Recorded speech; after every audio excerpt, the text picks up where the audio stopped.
శ్రీరాముని తర్వాత అయోధ్యను ఎవరు పాలించారు? ఈ ప్రశ్నకు సమాధానం కాళిదాసు రఘువంశంలోనే దొరుకుతుంది.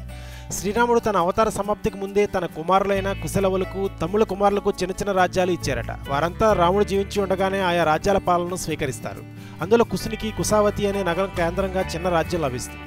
ముందు లక్ష్మణుడు, తర్వాత శ్రీరాముడు తమ మానవదేహాలను సృజించి వైకుంఠవాసులవుతారు. అయోధ్య నగర పౌరులు అనేక మంది కూడా శ్రీరామునితో పాటుగా సరయూ నదులు జలప్రవేశం చేస్తారు. అయోధ్య కళా విహీనమవుతుంది. కొంతకాలానికి కుశావతిలో రాజభవనంలో నిద్రిస్తున్న కుశునికి ఒక రాత్రి ఒక కల వస్తుంది. అయోధ్య నగర అధిదేవత దర్శనం ఇచ్చినది. అయోధ్యకు తిరిగి వచ్చి పాలన చేపట్టమని, పూర్వవైభవం చేకూర్చమని ఆదేశిస్తుంది. ఆమె కోరికను శిరసావహించి కుశుడు అయోధ్యకు తిరిగి వస్తాడు. సింహాసనం అధిష్ఠిస్తాడు. కొన్ని రోజుల్లోనే అయోధ్య తిరిగి కలకలలాడుతుంది. ప్రజలు ఆనందంగా ఉంటారు. ఒక దినం కుశుడు సరయూ నదిలో జలక్రీడలు సలుపుతుండగా అతడి కేయూరం అనే ఆభరణం నదిలో పడిపోతుంది. వెతికినా దొరకదు. ఆ నదిలో నివాసం ఏర్పరచుకున్న నాగవంశీయుడు కుముదుడు ఆ ఆభరణాన్ని తీసుకుంటాడని అనుమానించి కుశుడు అస్త్రప్రయోగం చేయబోతాడు. కుముదుడు ఆభరణంతో నది వెలుపలకు వచ్చి తాను కేవలం కుతూహలంతో దాన్ని తీసినట్లు చెబుతాడు. తర్వాత తన సోదరి కుముద్వితిని వివాహం చేసుకోమని అడుగుతాడు.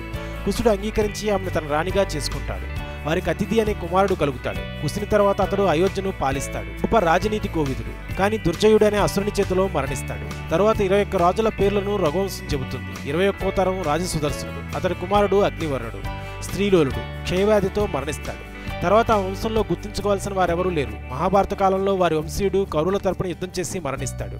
అయోధ్య సప్త పుణ్యనగరాల్లో ఒకటిగా కీర్తి పొందింది.